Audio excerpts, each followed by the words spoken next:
Bonjour à tous et voilà, ça n'a pas été le succès qu'on espérait, mais on a quand même beaucoup appris et c'est en partie un succès puisqu'on est arrivé à parcourir la plus grande distance qu'on ait jamais parcourue en flyboarder. On a parcouru 20,2 km. Donc voilà, après la partie la plus complexe, c'est vraiment le ravitaillement. La plateforme se décalait vraiment de droite à gauche. Et du coup, il a fallu que je prenne un petit peu le rythme de ce balancement, en fait, de roulis. Et en fait, en approchant la plateforme, le bateau a monté une vague et ça a en fait décalé la barre à laquelle je m'accroche vers l'arrière.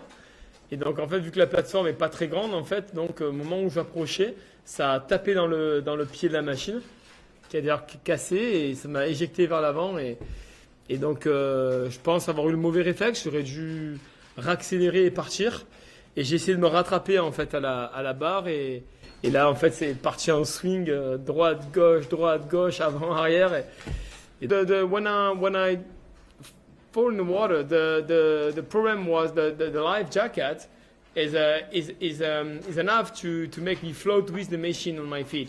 The problem is the helmet is not built in this way, and we, because it's not something that we expect every day, we didn't experience that before, but we have to build a system that we can quickly release because the water goes in, and then the only way to be able to breathe was to drink the water in my helmet to be able to breathe again.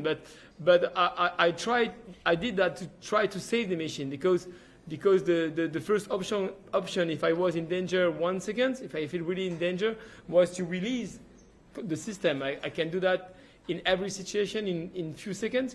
But if I did that, the machine was in the middle of the sea. So I try at maximum I can, and at the last minute I was able to remove the strap and I removed the helmet, and then I was easy and I'm waiting for the rescue. C'était rageant parce que c'était là, j'avais fait presque les 2 tiers en fait. Donc l'Angleterre était là, c'est dur, rageant.